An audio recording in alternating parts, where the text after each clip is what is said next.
welcome back friends. It's moving today for us, so we thought we would take you along. So at this point we've moved a couple times and we've kind of streamlined our system down to both an outside and inside. All right, so it usually first starts with me having to get our setup bin, that we call it, out of the back of the truck.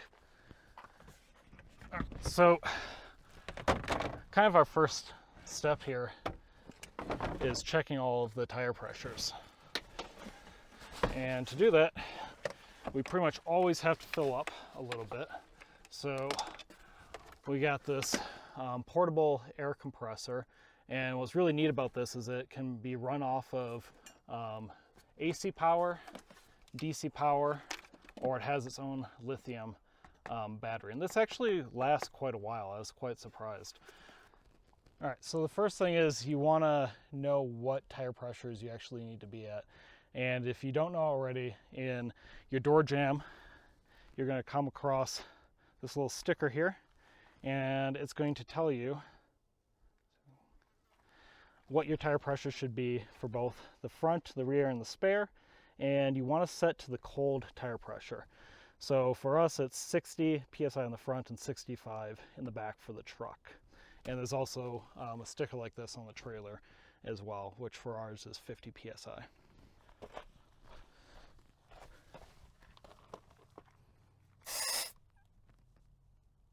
That tire's good. It's good.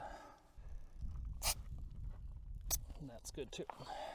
Okay, so all the tires in the truck are perfect, which already had kind of an indication because we have a TPMS, tire pressure monitoring system, on the truck.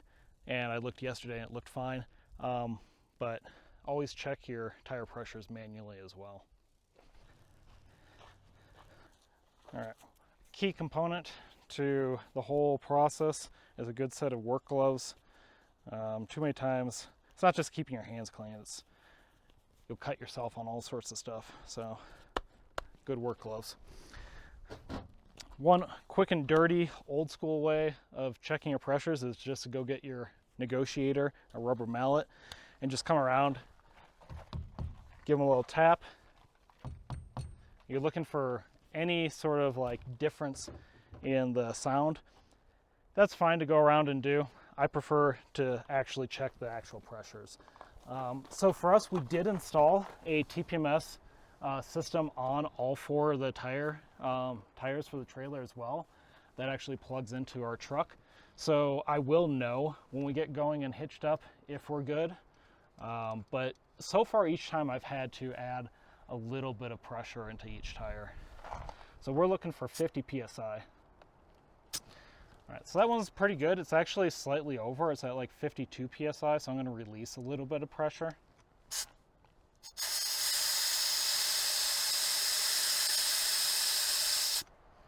Might be because this is sun facing, so they might be warming up a little bit. Yeah, that one's also at 52. Go check the other side. And so if you didn't know, this is where you find your sticker for your tire pressure on your trailer. And that one's a little low too. Okay, so this guy's pretty easy to use. Just unravel it, hook it on, and then you're gonna go ahead and you're gonna tell it what are you doing. Are you blowing up like a stand-up paddleboard, or are you gonna be doing a tire? We're gonna be doing a tire. And it's already set to 50 because that's what I pretty much use it for, is for this. All right, so this is also why I use a manual tire pressure checker, because I don't trust the digital ones. This one says it's like 42, 43.5 now, but if I actually go check this, we're sitting at about 48. Okay, so that concludes checking all the tires. You also just want to do a brief visual look to make sure you don't have any nails sitting obviously in your tire. I typically go around and kind of get rid of some of the gravel rocks as well, just because it'll make the tires last a little bit longer, even though they're going to get more on them as we move. You guys should also check your torque on all your lug nuts. You don't necessarily have to do it every single time that you're traveling. We do it about every other time, and I did it last time, so I'm not going to check them this time. But yeah, they should be pretty good. They don't come that loose that quick on this new of a trailer. Another thing you guys should probably have that we don't have, so do as I say, not as I do, is a checklist. You should have a checklist to go through for this whole thing so you don't forget anything, which we're still yet to do. Hopefully sometime soon we'll get to that. So for us, the next part I'm going to get to is actually securing our mini split. So when we drive, I actually put a cover over it so that the fan doesn't spin with the wind, and then we put the generator box cover on top to protect from rocks and stuff like that. This system isn't working out all that great. This thing's getting quite tattered and torn, so we're probably going to have to come up with a different system for it, but for now it's what we have and it's what we're using.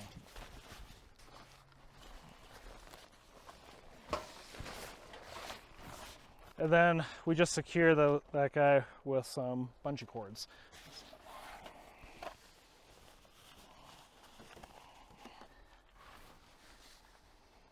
If we drove down the road like this, that cover would be gone and flying off in a matter of a few miles. Fortunately, the trailer came with a generator box, which I cut an opening out of for the mini split. And this guy's nice and lightweight and slips right over the mini split. Locked in. There we go. And then we've got a couple ways of securing that. Comes with a clip that you can put a lock through, and then this rubber one on each side.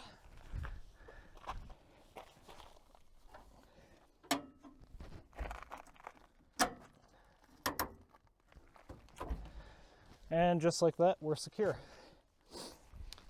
The last big component for us to get to before actually getting the truck to hitch up is to take down our Starlink system. It also gives me the opportunity to take a look at the solar panels and look for, make sure they're still secure, which we've never had an issue with that so far, but always check something like that, and to make sure there's no issues on the roof. And fortunately we have a walkable roof, so I can get up there and walk around if I need to. And we have this handy dandy ladder right here to access everything. And we just remembered, before we cut off all of our connectivity to the world, because everything goes through Starlink internet, we have no cell service typically out here, we need to download our maps for where we're going next.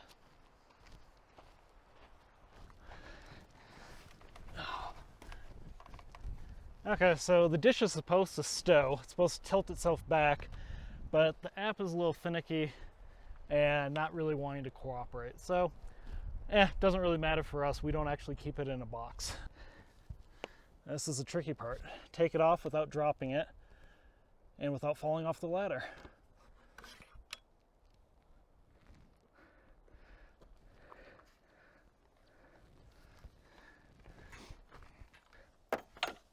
Now, maybe eventually I'll have this guy run through up on the roof on in.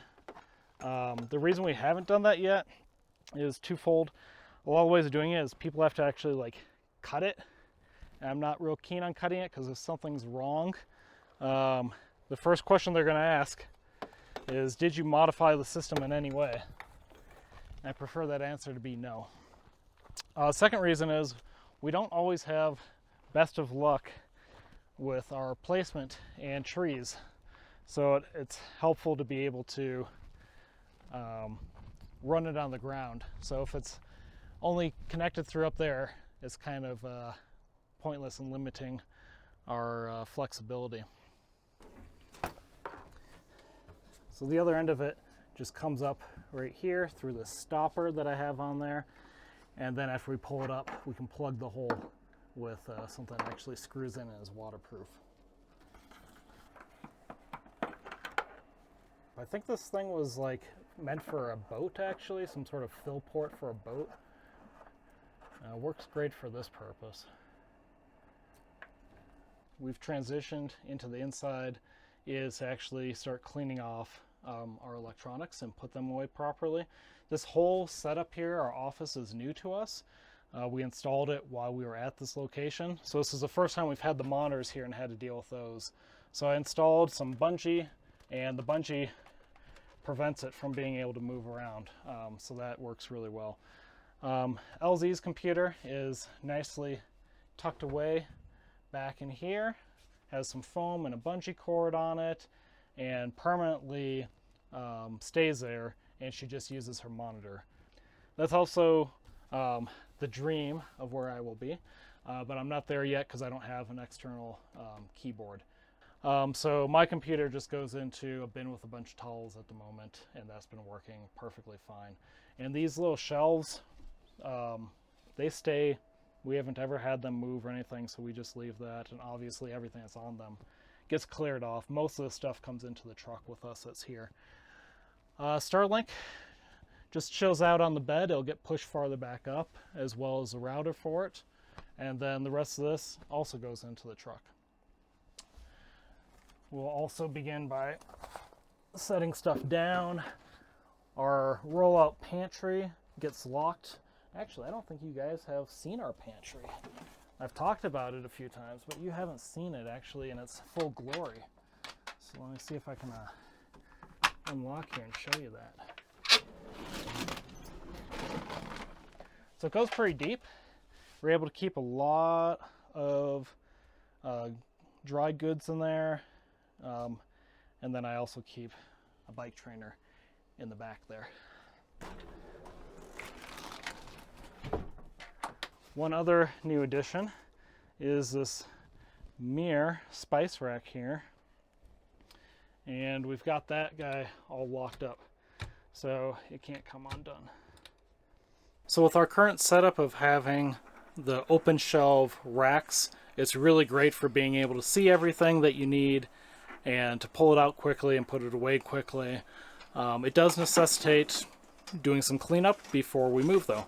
And so that involves putting some loose stuff away and then using a bungee cord system on both of the racks. Oh, there's 2 holes. You just dumped a bunch of dirt. I'll sweep it.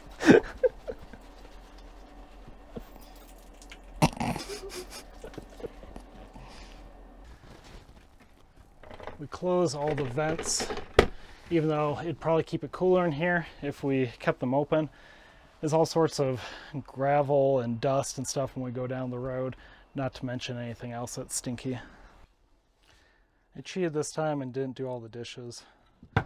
And that wraps us up for the inside here.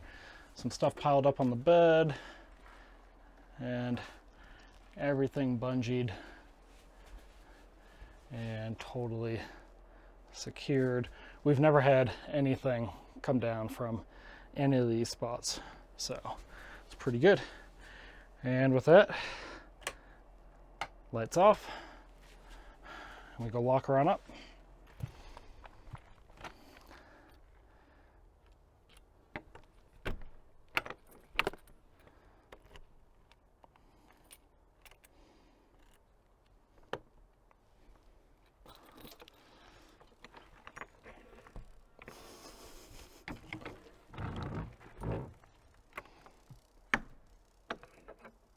And then normally we have to mess with the jack on the front first before doing anything with these rear stabilizers, but we are at such an angle, I don't know if you can tell, that the front jack is all the way down and we couldn't get these super tight, so they just pull straight off. And then they just get snapped back up into place. You may notice we have a variety of sizes of leveling capabilities with between wood, cement blocks, and actual leveling blocks. And that's a good thing to always have. You never know what weird uneven surface you're going to be on, especially when out here boondocking. So one unique feature of our trailer is that we can remove the entire coupler. So this gigantic heavy chunk of steel comes off and you have to put it back on every time. And that just ensures that no one can come around and hitch up when we're not at home and run off with our trailer.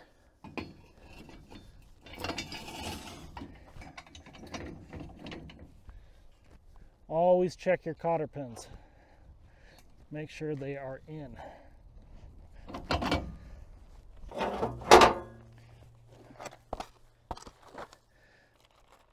Yeah, no spiders this time.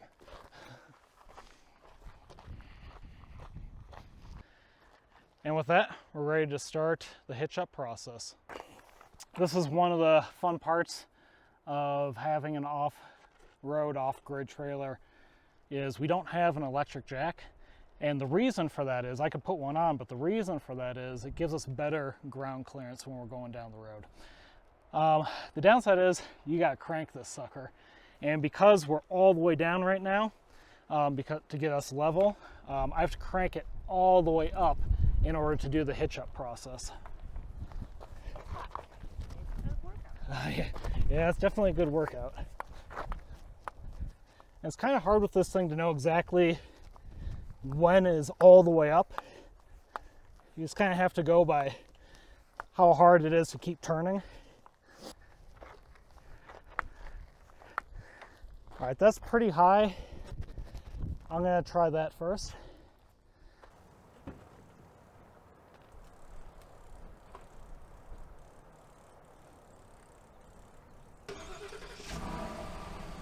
For the hitch up process, we use walkie-talkies. I know some people don't like it, they like using cell phones, but for one, we don't have reception out here anyhow, and two, we have a system where she'll just hold down the talk button and guide me as I come back, and if I need something, I just wave to her. Backup cameras on this guy are so incredible. Look at that, I can like zoom right on in on that hitch and back out. I got 360 degree. It's great.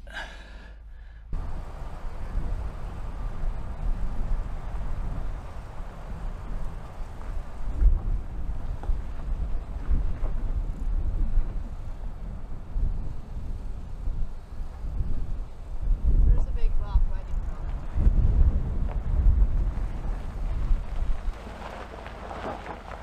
We're at kind of a weird angle here where I have to position us ever so slightly just right.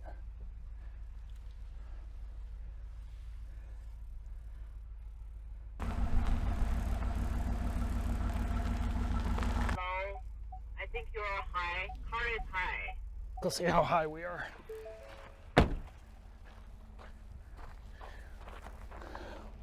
Yep, that's what I mean by you gotta really crank that sucker.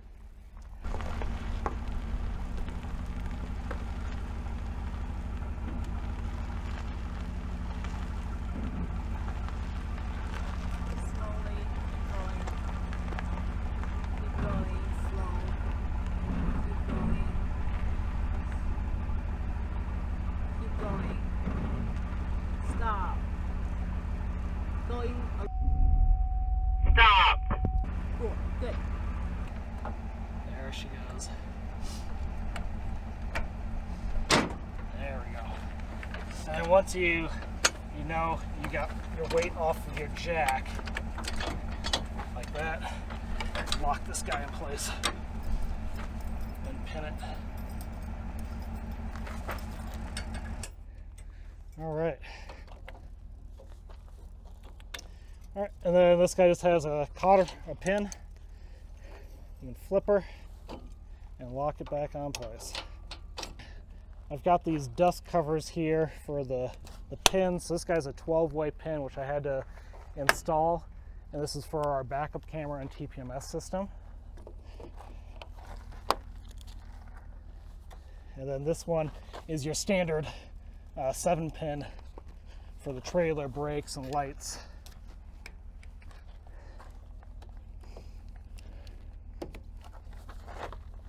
And then you get your chains. And per usual, you want to cross your chain, so mine already crossed. And the breakaway cable is attached to one of our chains here. Now, I don't know why Ford did this, but these holes are not very big. So you kind of got to negotiate it on in. But they just barely fit in.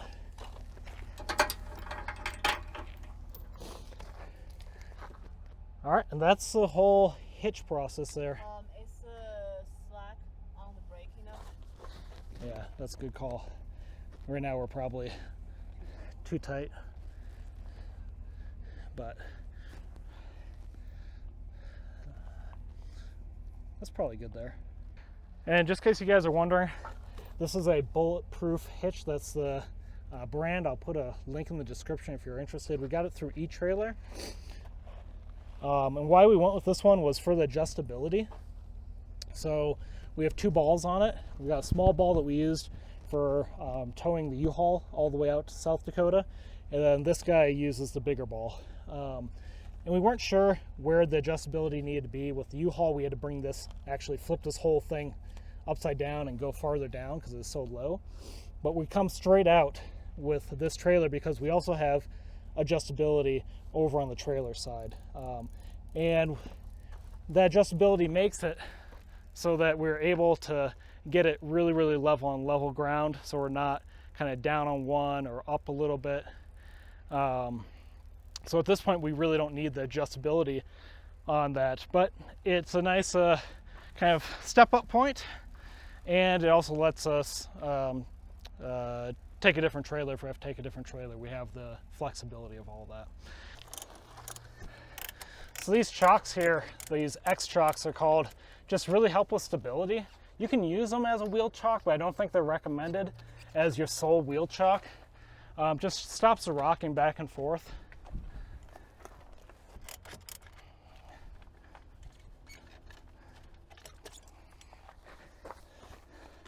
So removing the wheel chock on this side is easy because we didn't have to jack this side up at all. But on this other side of the trailer, we had to use these leveling blocks, which you roll back onto, which means I need to back the trailer up to roll back farther so LZ can remove the chock and then roll forward so she can remove the back chock. Now there's the rear of the trailer there. We're all hooked up with the camera. There's this really cool feature on the truck where you can go over to towing and you can actually do your trailer light check. And it tells you lights are okay. We also do a manual check though. All good. So there you have it, guys. Last thing that we do is we do a walk around our campsite, make sure we didn't leave anything, make sure that it's cleaner than what we found it. We've already walked around this like 2-3 times and done a cleanup, but we're probably gonna go do a quick one right now anyhow. But that's the hitch-up process for us. It's fairly simple once you've done it a couple times. If you have any questions, let me know below. Or if you have any thoughts on making it even more streamlined, I'll take those tips too. So until next time, give us a like there and check out our blog for more adventures. See you later.